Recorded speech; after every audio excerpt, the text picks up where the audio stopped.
शिवाय। कर्पूरगौरं करुणावतारं संसारसारं भुजगेन्द्रहारं सदा वसन्तुं हृदयारविन्दे भवं भवानी सहितं नमामि। जमभुवन को केउं पथरे पापी मानकर जीवार वृत्तांत।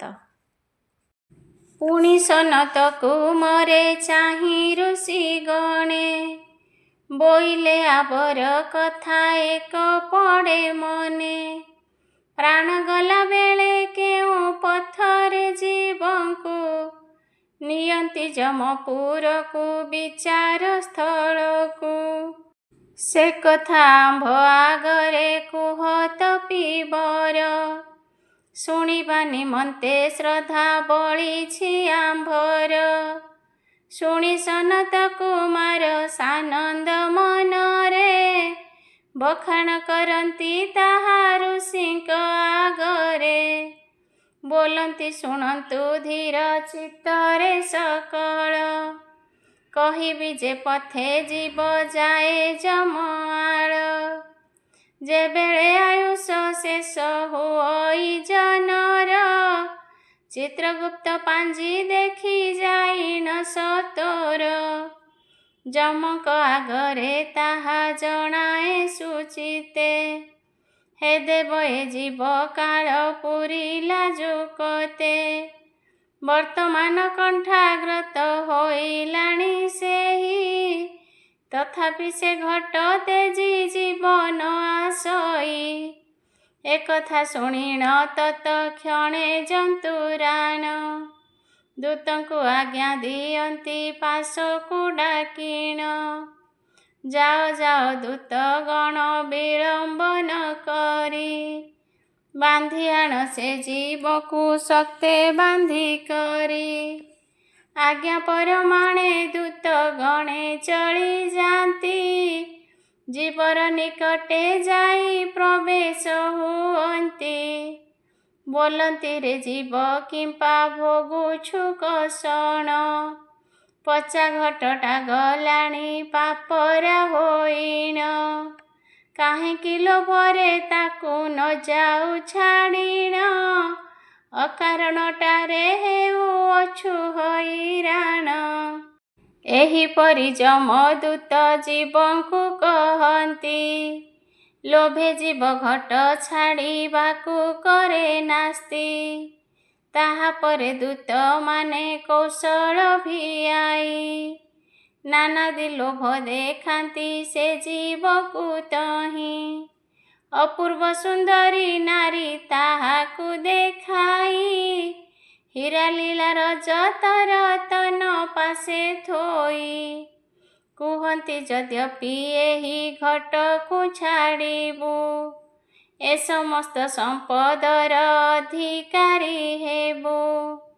जीव तहिरे भूलिण जीवाकु उद्यत हुअन्ते परम नाना करी रोधे पथ।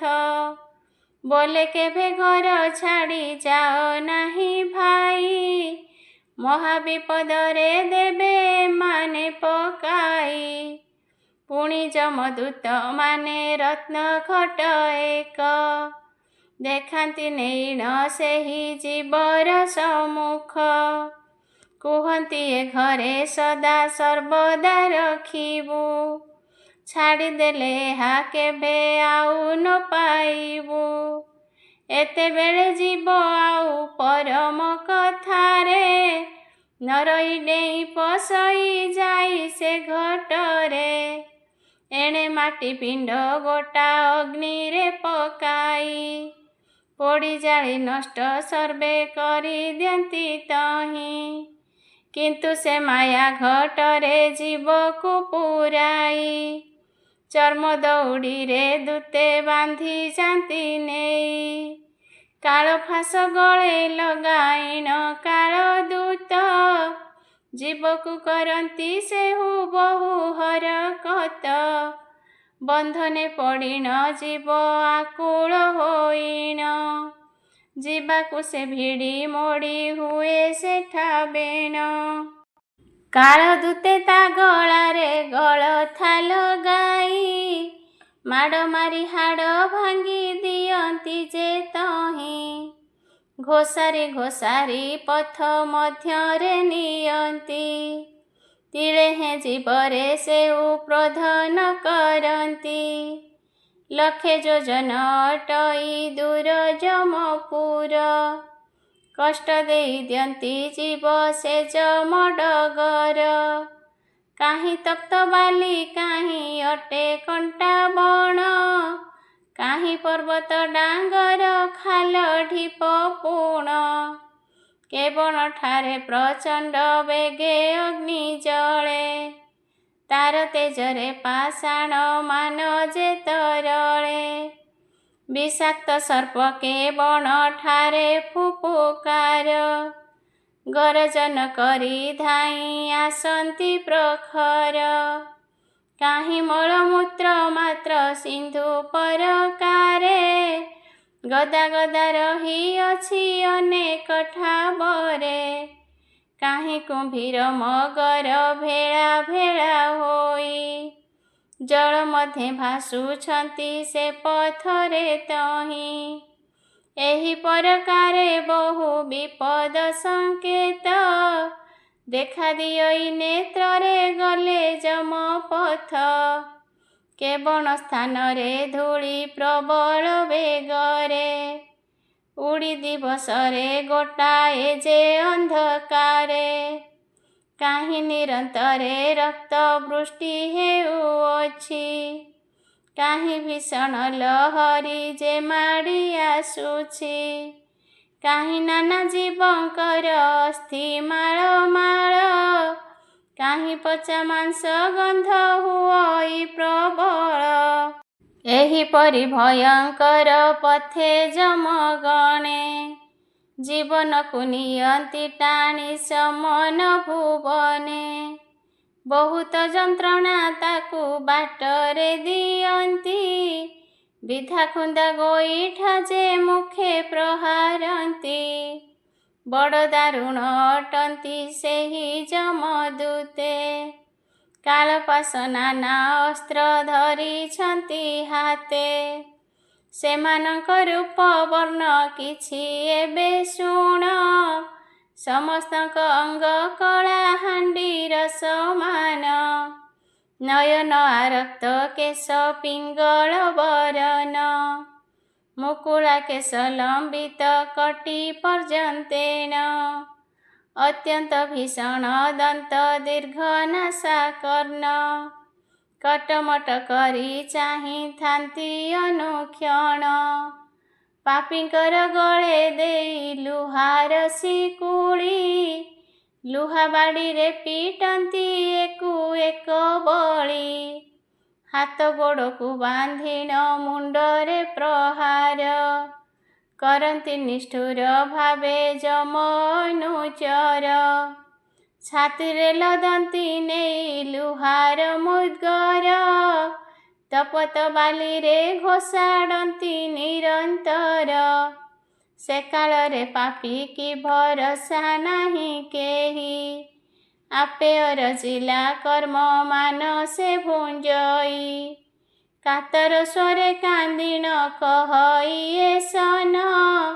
ଏଥୁ ତ୍ରାହି କର ମୋତେ ମାଗୁଛି ଶରଣ। ତୁମ୍ଭ ଦୋଷ କରି ନାହିଁ କାହିଁକି ବାନ୍ଧୁଛ। ଅକାରଣେ ଏତେ ମାଡ଼ କାହିଁକି ମାରୁଛ। ପାପୀ ଲୋକେ ଯେ କରଇ ଯେତେକ ଆପତ୍ତି। ଯମଦୂତମାନେ ତାହା କେହି ନ ଶୁଣନ୍ତି। ନରକ ପଙ୍କରେ ନେଇ ତାହାକୁ ବହନ। ପକାଇ ଦେଇଣ ଦିଅନ୍ତି ବହୁତ କଷଣ। ସେହି ନର୍କ ପଙ୍କେ ପାପୀ ପଡ଼ି କଲ ବଲେ। କାନ୍ଦଇ କର୍ମ ସୁମରି ଅତ୍ୟନ୍ତ ଆକୁଳେ। ନୟନରୁ ଧାର ଧାର ବହେ ଅଶ୍ରୁ ଜଳ। ରକ୍ଷା କରିବାକୁ ତାକୁ ନାହିଁ କାର ବଳ। ଅତି ଉଚ୍ଚେ କାନ୍ଦି କହେ ଶିରେ ମାରି କର। କେଣେ ଗଲେ ଭାଇ ବନ୍ଧୁ କୁଟୁମ୍ବ ମୋହର। କେଣେ ଗଲେ ଆତ୍ମୀୟ ସ୍ୱଜନ ପରିବାର। କେଣେ ଗଲେ ପତ୍ନୀ ପୁତ୍ର ସକଳେ ମୋର। ଏ ବିପଦ କାଳେ ସାହା ନ ହୋଇଲେ କେହି। କେତେ ଲୋଭ କରିଥିଲି ତାଙ୍କ ପାଇଁ ମୁହିଁ। କେତେ ଦୁଃଖ ସହି ପୋଷୁଥିଲି ସମସ୍ତଙ୍କୁ। ଏତେବେଳେ ନ ଦେଲେ ସେ ପଦେ ଉତ୍ତରକୁ। ବିକଳେ ବୋଲିଆ ହାମ ବାନ୍ଧବ ସୋଦରେ। ଏ ଘୋର ସଙ୍କଟୁ ପରିତ୍ରାଣ କରବାରେ। ତାହାର ବିକଳ ଦେଖି ଯମଗଣେ ହସି। ଆଣ୍ଟେ ପ୍ରହାର କରନ୍ତି ମନେ ହୋଇ ଖୁସି। ତପତ ତୈଳ ଆଣି ଢାଳନ୍ତି ତା ମୁଖେ। ପାପୀର ସାହା ଭରସା କେହି ତାହିଁ ପାଖେ। ଟାଣି ଘୋଷାଡ଼ିଣ ସର୍ବ ଯମଦୂତ ଗଣ। ଅଗ୍ନିରେ ପକାନ୍ତି ପାପ ଚାରିକି ନେଇଣ। ଶୁଷ୍କ କାଠ ତୈଳ ତାହା ଉପରେ ପକାନ୍ତି। ଲେଶେ ମାତ୍ରକ ସୁଦୟା ତାକୁ ନ କରନ୍ତି। କେହୁ ଚଟି ଧରି କରେ ପିଠିରେ ପ୍ରହାର। କେହୁ ବିଧା ଗୋଇଠା ଦି ମାରଇ ଅପାର। କେହୁ ଗଳା ଧରି ନେଉଥାଏ ଠେଲି ଠେଲି। କେହୁ ଉଚ୍ଚରୁ ତଳକୁ ଶୀଘ୍ର ଦିଏ ପେଲି। କେହୁ ଗୋଇଠାଏ କେହୁ ମାରଇ ମୁଖିଏ। କେହୁ ସାଙ୍କୁଶ କୋରଡ଼ା ଧରି ପିଟୁଥାଏ। କେହୁ କେହୁ ଠେଙ୍ଗାରେ କରଇ ଅନାୟତ। କେହୁ ମାରଇ ତାହାକୁ ଧରି ଯୋଡ଼ି ବେତ। କେହୁ ଦନ୍ତକୁ ରଗଡ଼ି କହେ କୁବଚନ। କେହୁ ନାନା ଗାଳି ଦିଏ ହୋଇ କୋପମନ। କେହୁ ରଡ଼ି ନିଆଁ ଧରି ପଲମେ ପଲମେ। ପାପୀ ଶିରେ ଅଜାଡ଼ଇ ମହାତମ ତମେ। କେହୁ ବିଛା ବଣେ ନେଇ କରିଦିଏ ଠିଆ। କେ ପାପୀର ଶିରେ ଢାଳେ ରକତ ମାଠିଆ। କେହୁ ଗରଳ ଭରଇ ପାପୀର ମୁଖରେ। କେହୁ କଚାଡ଼ଇ ତାକୁ ଶିମୁଳି ବୃକ୍ଷରେ। କେହୁ ଖଡ଼ଗ ଧରିଣ ଲଗାଏ ତା ଗଳେ। କେହୁ ଜିହ୍ୱାକୁ ଧରିଣ ଓପାଡ଼ଇ ବଳେ। ବେନି ଯମଦୂତେ ଧରି ହସ୍ତରେ କରତ। ପାପୀକି କରତି କରୁଥାନ୍ତି ହରକତ। କେହୁ କୁଠାର ଧରିଣ ହାଣେ ଆଣ୍ଟ କରି। କେହୁ ଶୂଳରେ ଭୂଷଇ ଛାତିକି କାହାରି। କେହୁ ମୁଦ୍ଗର ପିଟଇ ପାପୀର ମସ୍ତକେ। ରକ୍ଷା କର ବୋଲି ପାପୀ ଡାକେ। କେହି ନ ଶୁଣନ୍ତି ତାର କରୁଣ ବାଣୀକି। ନିଆଶ୍ରିତ ହୁଏ ପାପୀ କେତେ ଡାକି ଡାକି। ବେନି ନୟନରୁ ତାର ଗଳେ ଅଶ୍ରୁଧାର। କଣ୍ଠ ତାଳୁ ଶୁଖି ଯାଏ ନ ଆସଇ ଗିର। ନିର୍ଦ୍ଦୟ ହୋଇଣ ଯମଦୂତେ ପୁଣି ତାକୁ। ଟାଣି ଟାଣି ନିଅନ୍ତି ଯେ ନରକ କୁଣ୍ଡକୁ। ସର୍ପପୂର୍ଣ୍ଣ କୁଣ୍ଡେ ନେଇ ପକାଇ ଦିଅନ୍ତି। ସେହି କ୍ଷଣି ସର୍ପମାନେ ତାହାକୁ ବେଢ଼ନ୍ତି। ଚୋଟ ଚୋଟ କରି ତାକୁ କରନ୍ତି ଦଂଶନ। ବିଷ ଜ୍ୱାଳାରେ ପାପୀର ନର ହୋଇ ଜ୍ଞାନ। ତହୁଁ ନେଇ ବ୍ୟାଘ୍ର ଭାଲୁ ମୁଖରେ ଦିଅନ୍ତି। ସେମାନେ ତାକୁ କାମୁଡ଼ି ବିଦାରି ପକାନ୍ତି। ତହୁଁ ଯମଦୂତମାନେ ନିଅନ୍ତି ଉଠାଇ। ବିଷମ ଅଗ୍ନିକୁଣ୍ଡରେ ଦିଅନ୍ତି ପକାଇ। ଜଳି ଜଳି ଦର ପୋଡ଼ା ହୁଏ ଯେଉଁ କାଳେ। ସେ ଅଗ୍ନିକୁଣ୍ଡରୁ ତାକୁ କାଢ଼ି ନେଇ ବଳେ। ତୈଳ କୁଣ୍ଡରେ ପେଲି ଦିଅନ୍ତି ତୁରିତ। ପାପୀର ଶରୀର ତଳେ ହୁଏ ଜର୍ଜରିତ। ସେ ତୈଳ କୁଣ୍ଡରୁ ପୁଣି ଉଠାଇ ନିଅନ୍ତି। ହାତ ଗୋଡ଼ ବାନ୍ଧି କଣ୍ଟା ବଣରେ ପକାନ୍ତି। ଘୋଷାଡ଼ି ଘୋଷାଡ଼ି ସେହି କଣ୍ଟକ ବଣରେ କଲବଲ କରନ୍ତି ଯେ ଟଣା ଓଟରାରେ। ତପତ ବାଲି କୁଣ୍ଡରେ ଟାଣି ନେଇ କରି ପକାଇ ଦିଅନ୍ତି ପୁଣ୍ୟ ମସ୍ତକେ ପ୍ରହାରୀ। ସେହି ତତଲା ବାଲିରୁ ମୁଠା ମୁଠା କରି ପାପୀର ଆଖିରେ ନେଇ ଦିଅନ୍ତି ଯେ ଭରି। ସେଠାରୁ ଯମ କିଙ୍କରେ ଦିଅନ୍ତି ବହନ। ଯମରାଜା ଛାମୁରେ ସେ କରନ୍ତି ଦର୍ଶନ। ଚିତ୍ରଗୁପ୍ତ ମନ୍ତ୍ରୀ କି ଚାହିଁ ଯମରାୟ କହନ୍ତି ଏହାର କହ ପାପ ସମୁଦାୟ। କେତେ ପାପକୁ ଏ କେତେ ଦଣ୍ଡ ପାଇଅଛି। ଆଉ କେଉଁ ଦଣ୍ଡ ଯୋଗ୍ୟ ଏ ପୁଣି ହୋଇଛି। ପାଞ୍ଜି ଦେଖି ଚିତ୍ରଗୁପ୍ତ କହନ୍ତି ବୁଝାଇ। ସେହି ଅନୁସାରେ ଯମ ଆଦେଶ ଦିଅଇ। କିଙ୍କରମାନେ ଯମର ଆଜ୍ଞା ପରମାଣେ ପୁନଶ୍ଚ ଦଣ୍ଡ ଦିଅନ୍ତି ମିଳି ଏକ ସ୍ଥାନେ। ଯେତେ ଯେତେ ପାପ ଜୀବର ଜିଣ ଥାଏ ତାର ପ୍ରତିଫଳ ଯାକ ସେହିଠାରେ ପାଏ। ସଞ୍ଜୀବନୀପୁର ଅଟେ ଲକ୍ଷେକ ଯୋଜନ। ଲକ୍ଷ ଲକ୍ଷ ଅଛି ତହିଁ ନର୍କ କୁଣ୍ଡମାନ। ଫାଶୀ ଖମ୍ବ ହାଣ ଘର ବନ୍ଦୀ ଘର ଆଦି କେତେ କେତେ ଅଛି ପୁଣି କନ୍ଦି ଯେ ବି କନ୍ଦି। ଠାବେ ଠାବେ ଲୁହାର ଶିକୁଳି ବାଡ଼ମାନ।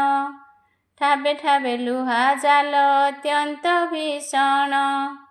କେଉଁଠାରେ ପାପ ପୁଣ୍ୟ ହୋଇବାରୁ ତୂଳ ନିକିତିମାନ ଓହଳି ଅଛି ମାଳ ମାଳ।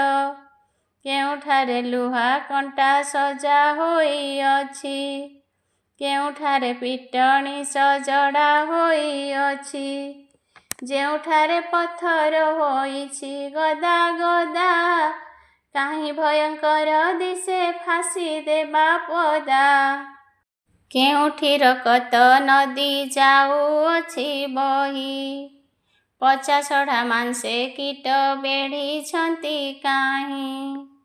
ଏହିପରି ପାପୀ ଦଣ୍ଡ ପାଇବାର କାଳେ ନାନା ଭୟଙ୍କର ଦୃଶ୍ୟମାନ ଦେଖେ ଡୋଳେ। ଧମକ ଚମକ ମାଡ଼ ଗାଳିରେ ତାହାକୁ ହରକତ କରୁଥାନ୍ତି ବୁଝିଣ ପାପକୁ। ପୁଣ୍ୟବନ୍ତ ପ୍ରାଣୀମାନେ ଅତି ଆନନ୍ଦରେ ବିଷ୍ଣୁ ଆଳୟକୁ ଯାନ୍ତି ପୁଷ୍ପକର ଥରେ। ଏବେ ପୁଣ୍ୟ କଲା ଜନଙ୍କର କଥା ଶୁଣ।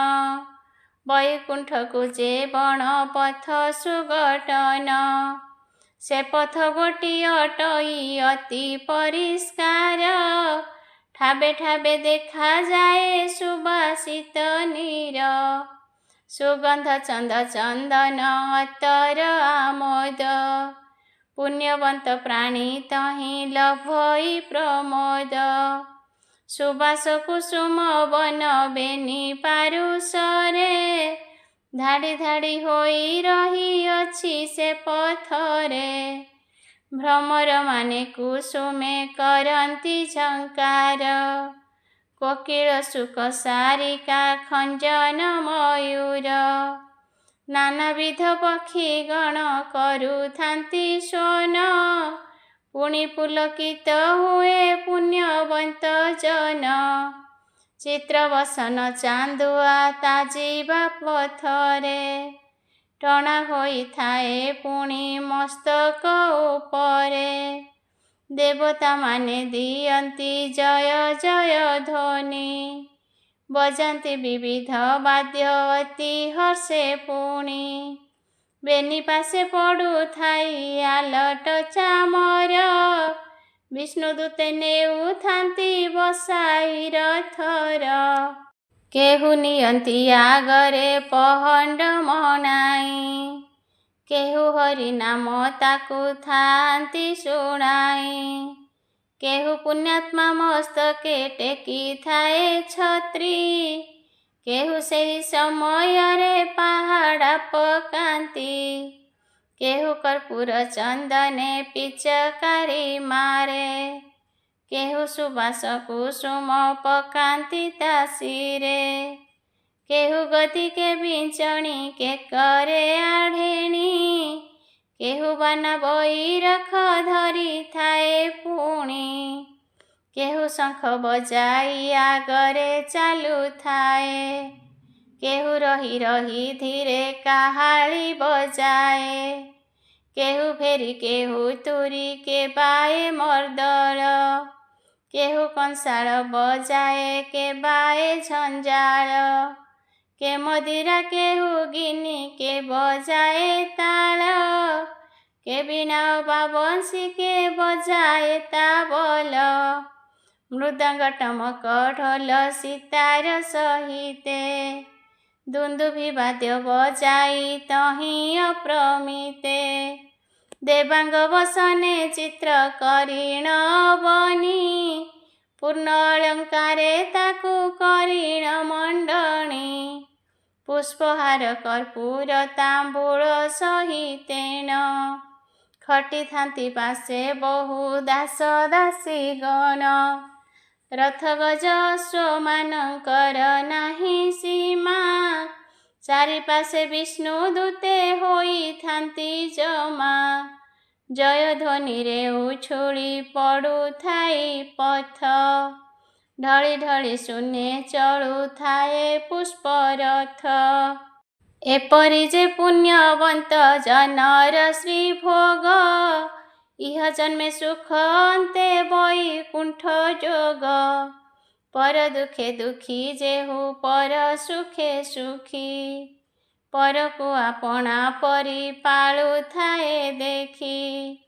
ପର ଯୁବତୀ କି ଜ୍ଞାନ କରେ ମାତୃ ସମ, ପର ଧନେ ଲୋଭ ନ କରଇ କଦାଚନ।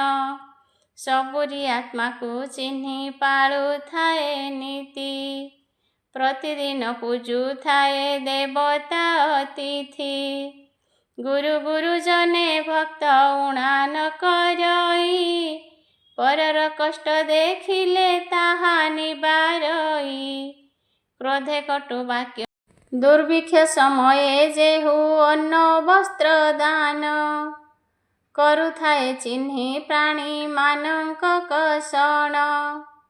ଗୋରୁ ସେବା କରୁଥାଏ ଭୋଜନ ପୂର୍ବରେ, ଦୁଃଖୀ ଜନମାନଙ୍କୁ ସେ ସଦା ଦୟା କରେ। ସକଳ ଭୂତେ ସେ ରଖିଥାଇ ସମଜ୍ଞାନ, ସେହିଟି ବୋଲାଏ ମହାପୁଣ୍ୟବନ୍ତ ଜନ।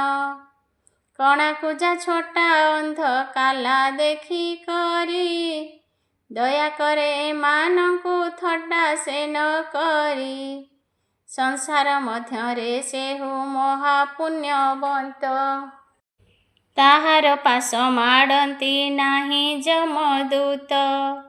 ବିଦ୍ୟା ଦାନ କରି ଯେହୁ ନ ନିଅଇ ଧନ, ବିନା ମୂଲ୍ୟେ ଯେଉଁ ଲୋକ କରେ ମନ୍ତ୍ର ଦାନ। ଧନ ଲୋଭେ ଶିଷ୍ୟକୁ ନ ଭଣ୍ଡେ ଯେଉଁ ପ୍ରାଣୀ, ସଂସାର ଭିତରେ ତାକୁ ପୁଣ୍ୟବନ୍ତ ଗଣି। ଅନ୍ନ ଜଳ ବସ୍ତ୍ର ଦୁଃଖୀ ଦରିଦ୍ରକୁ ଦିଏ, ନିଃସହାୟ ଲୋକକୁ ସେ ଦୟା କରୁଥାଏ। ଅନ୍ତକାଳେ ବୈକୁଣ୍ଠକୁ ଯାଏ ସେହୁ ଜନ, ଦୁରୁ ତାକୁ ଜନ୍ତୁପତି କରେ ଅବଧାନ। ଜୀବିତାବସ୍ଥାରେ ଯାହା ଦାନ କରିଥାଏ, ଜୀବନାନ୍ତେ କୋଟି ଗୁଣ ଅଧିକ ସେ ପାଏ।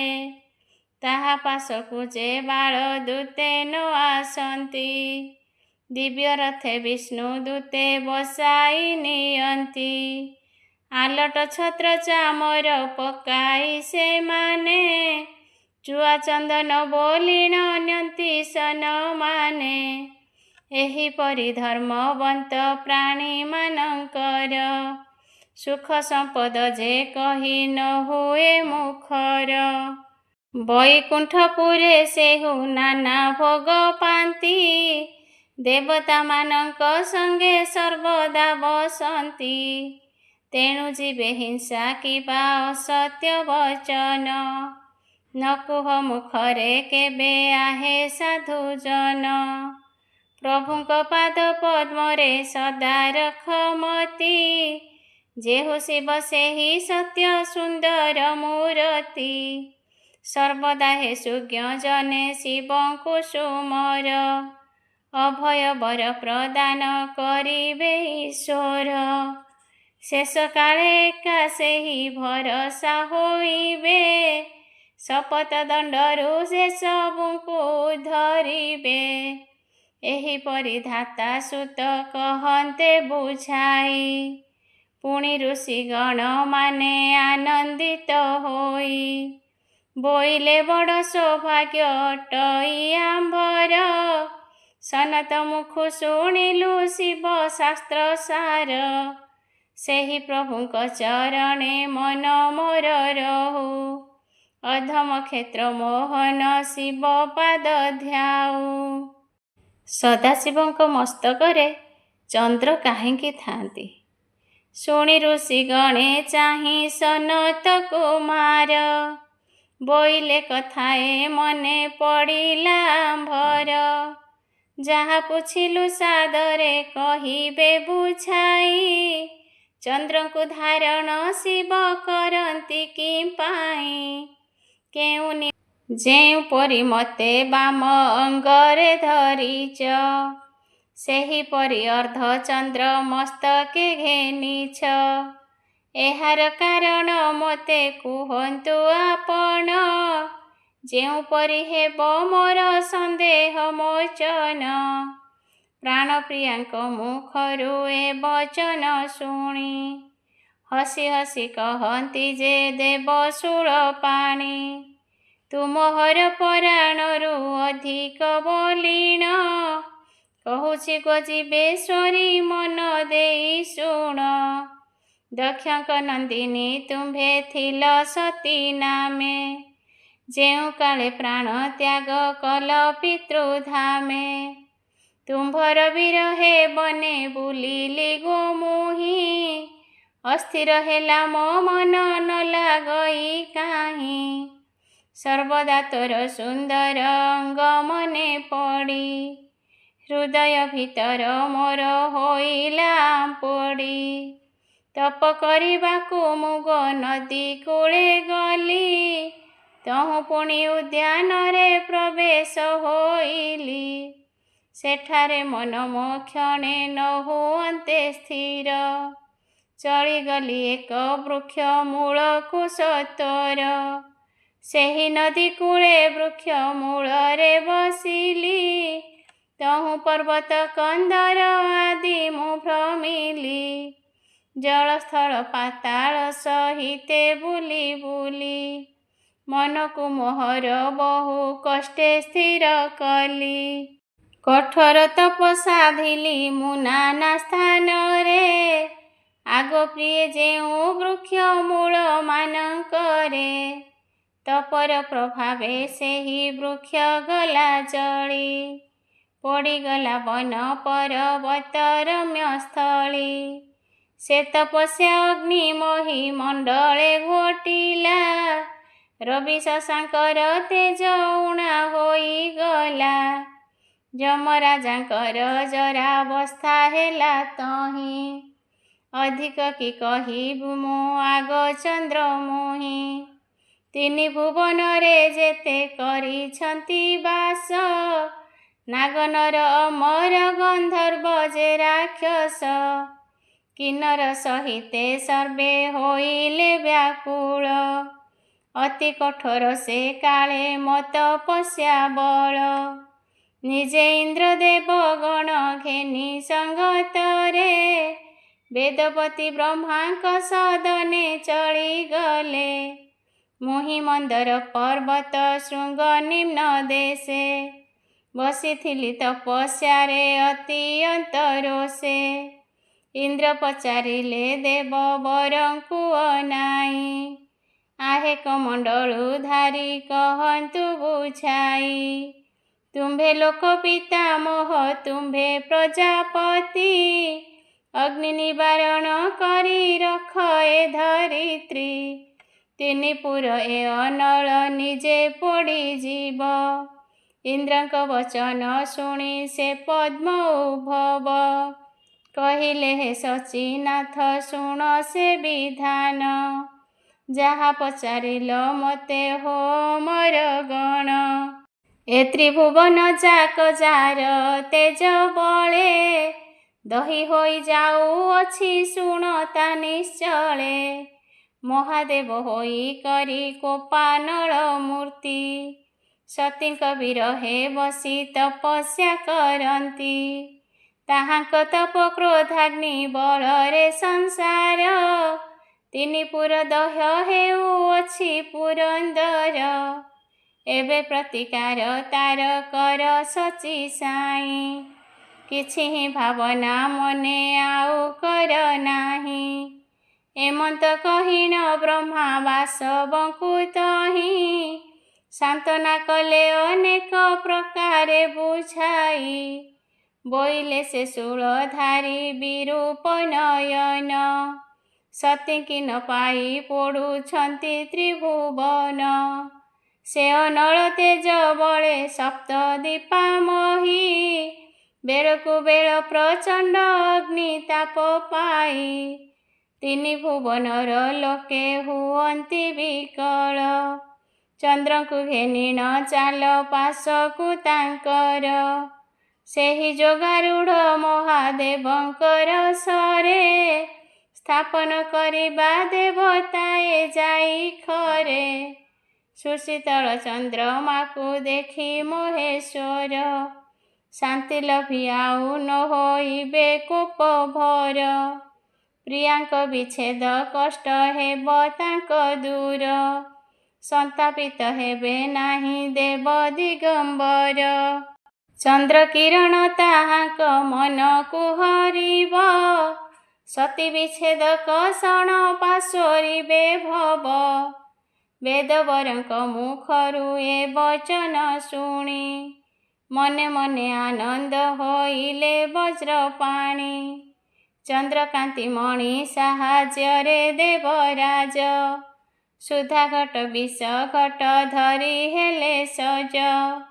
ସୁଧା ଦେବତାଙ୍କୁ ଘେନି ମୋ ପାଶେ ଅଇଲେ, ବ୍ରହ୍ମା ସହିତରେ ସର୍ବେ ବିନୟ କହିଲେ।